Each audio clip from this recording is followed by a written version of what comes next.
அனைவருக்கும் இனிய வணக்கங்கள். இன்றைய எண்ணோட்டம் என்ன மாதிரி கண்ணோட்டத்தில் இருக்குது அப்படிங்கிறத இன்றைக்கி பார்ப்போம். பார்த்தீங்க அப்படின்னா, அரசியல் கண்ணோட்டங்கள் சில பதிவாக பார்த்துட்ருக்கோம். அது தொடர்ச்சி தான் இன்றைக்கான கண்ணோட்டமாக இருக்க போகுது. மாற்றம் வேணும் அப்படின்ட்டு இருந்தோம். இப்போது சில விஷயங்களில் ஏமாற்றம் அப்படிங்கிறது அதிகமாகிட்டுருக்கு. அது எல்லாத்துக்குமே இப்போது புரியும்னு நினைக்கிறேன். ஒரு அரசியல் மாற்றங்கள் ஆரோக்கியமான விஷயங்கள் தான், நான் யாரையும் தப்பாக சொல்லலை.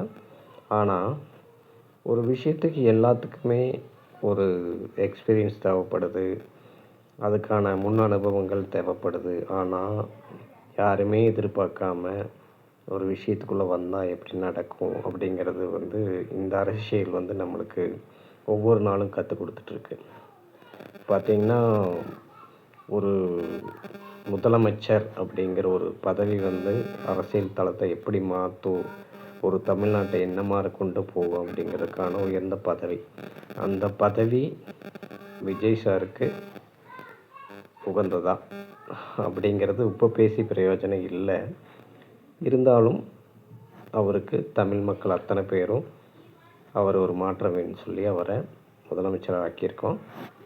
அதில் நல்லா பண்ணுவார், நல்ல ஐடியா இருக்குது அப்படிங்கிறதெல்லாம் முதலமைச்சரை பற்றி எந்த குறையுமே இல்லை, அதாவது ஜோசப் விஜய் சார் அவர்களை பற்றி. ஆனால் ஒரு தலைமை கரெக்டாக இருந்து கீழே இருக்க தளபதிகள் நல்லா இல்லைனாலும் அரசன் ஆள முடியாது.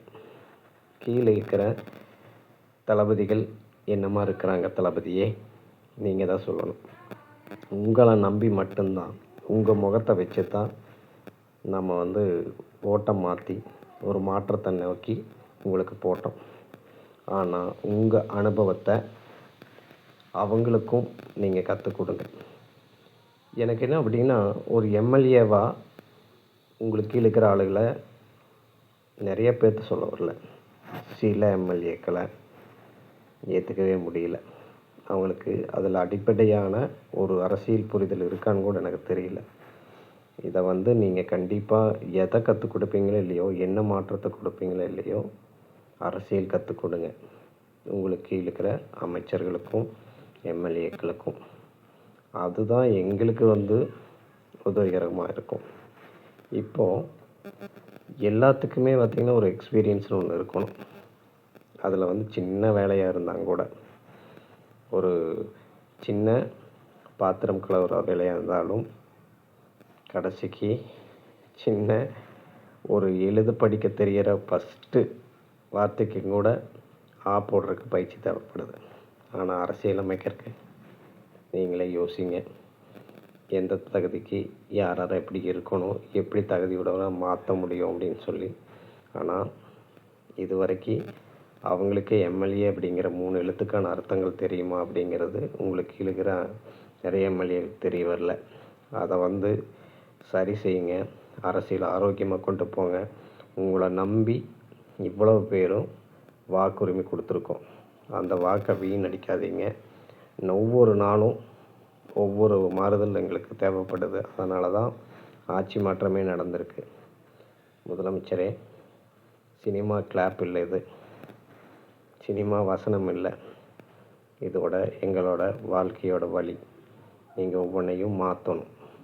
நாங்கள் 2 மணி நேரம் கை தட்டிட்டு போகிறக்கு வேண்டியா உங்களை நாங்கள் உட்கார வைக்கல. ஒவ்வொரு நாளும் எங்கள் வாழ்க்கையில் மாற்றங்கள் வேணும் அப்படிங்கிறது தான்.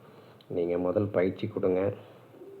நாங்கள் ஒன்றும் காத்துட்ருக்கோம், ஒன்றும் நிறையா நாள் காத்துட்ருக்கோம் அப்படின்னு நினச்சிட்ருக்கக்கூடாது. சில மாதங்கள், சில நாட்கள், சில மாற்றங்கள் வேணும். இல்லை அப்படின்னா அரசியல் ஒரு இழிவான நிலைக்கு போகும் அப்படிங்கிறத இந்த பதிவில் உங்களுக்கு சொல்கிறேன்.